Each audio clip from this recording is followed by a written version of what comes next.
भदोही लोकसभा के चुनाव के लिए भारतीय जनता पार्टी से विनोद बिंद ने नामांकन किया। नामांकन के बाद उन्होंने कहा, भदोही में जो विकास के कार्य नरेंद्र मोदी ने कराया, उन कार्यों के आधार पर वे जनता से वोट मांगेंगे। वो इंडिया गठबंधन से तृणमूल कांग्रेस के प्रत्याशी ललितेश त्रिपाठी ने कहा, जनपद में कोई विकास कार्य नहीं हुआ। यदि वे चुनाव जीतते हैं, जनपद में पुल, सड़क और मेडिकल कॉलेज खुलवाए जाएंगे।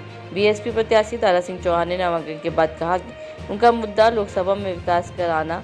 उन्होंने आरोप लगाया कि पिछली सरकार ने जनपद के विकास पे कोई ध्यान नहीं दिया। नामांकन किए हैं। मैं तो पहले भदोही की जनता को, देवतुल्य जनता को धन्यवाद दूंगा जो इतना अपार जन समर्थन मिला और सभी लोगों ने चढ़ बढ़कर नामांकन में भाग लिया। कितने सीटों में पर्चा दाखिल किया है आपने? कितने सीटों में पर्चा दाखिल किया है आपने? 2 सीटों में पर्चा दाखिल किया। क्या मुद्दे रहेंगे आपके?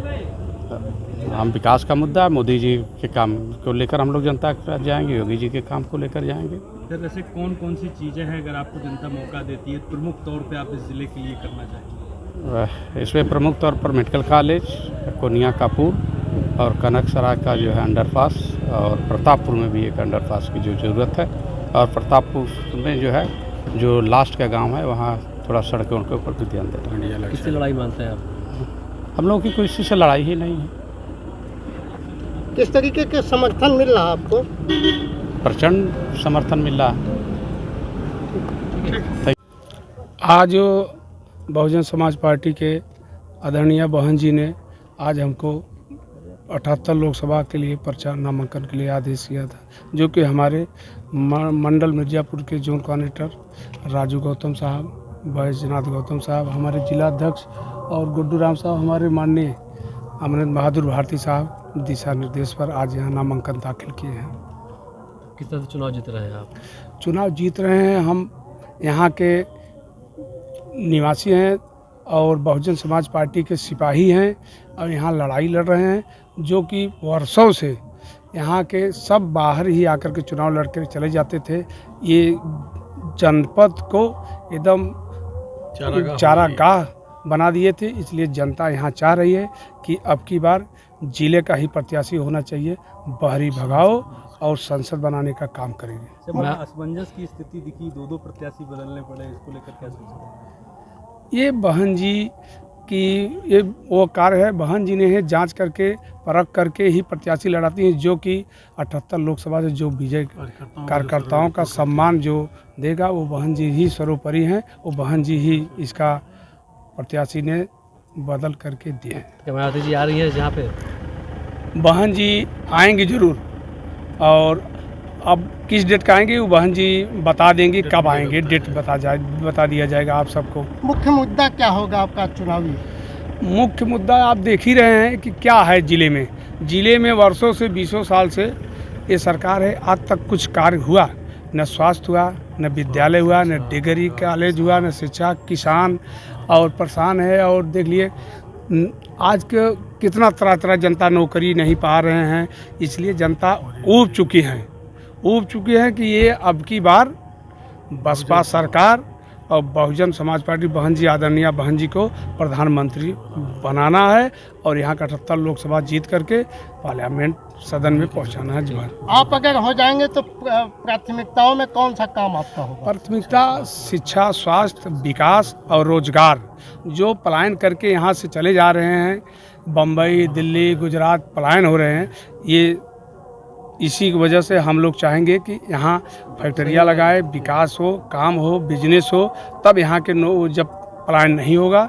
इसलिए हम सोचते हैं कि बहुत लोग आते हैं, पलायन बाहर कर रहे हैं लोग। मुख्य आपका विपक्षी पार्टी कौन है?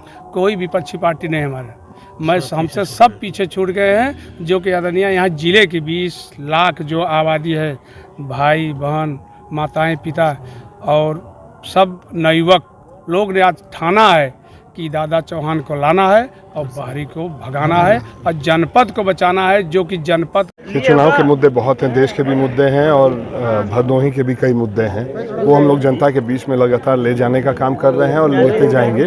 भदोही की जो अपेक्षा की गई है भारतीय जनता पार्टी के द्वारा, वही मुझे लगता है सबसे बड़ा मुद्दा है इस चुनाव का। और जो नौजवानों की उम्मीद पे भारतीय जनता पार्टी की सरकार खरी नहीं उतरी है, वो नौजवान साथी सब सवाल लेके सड़क पे खड़े हैं।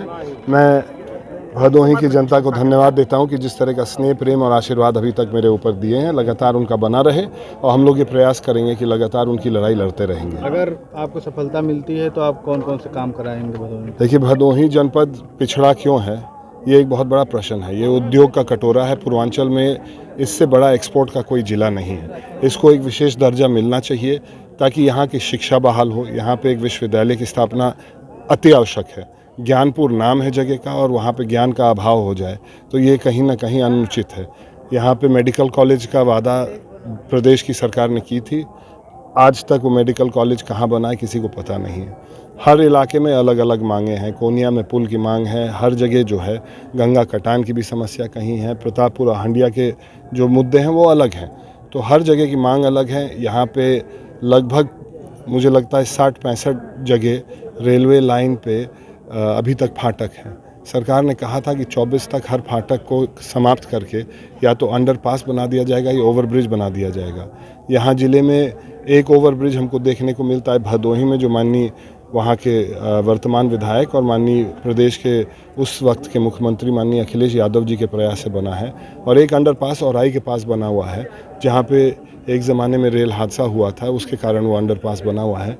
ये मांग भी उठाना उचित नहीं समझा, जबकि ये दोनों रेलवे लाइन इस जिले को 3 भाग में, इस लोकसभा को 3 भाग में बांटने का काम करती हैं। तो ये सारी प्राथमिकता रहेंगी और ये सारी मांग हम लेके सदन में जाएंगे और सदन में उठाएंगे। कितने सेट में आपने दाखिल किया? हमने 3 सेट में दाखिल किया है ताकि समाजवादी पार्टी के सारे साथी, आम आदमी पार्टी और कांग्रेस के सारे साथी रहें और परिवार के भी लोग जो मुझे आशीर्वाद देना चाह रहे थे सबको आए।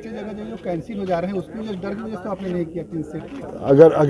अगर 1 सेट करते और वो भी कैंसिल होता, अगर 3 सेट करते, जब इनको करना ही है, जब इसी तरह से इनको चुनाव कराना ही है देश में, तो उस पे किसी का बस चलने वाला है नहीं।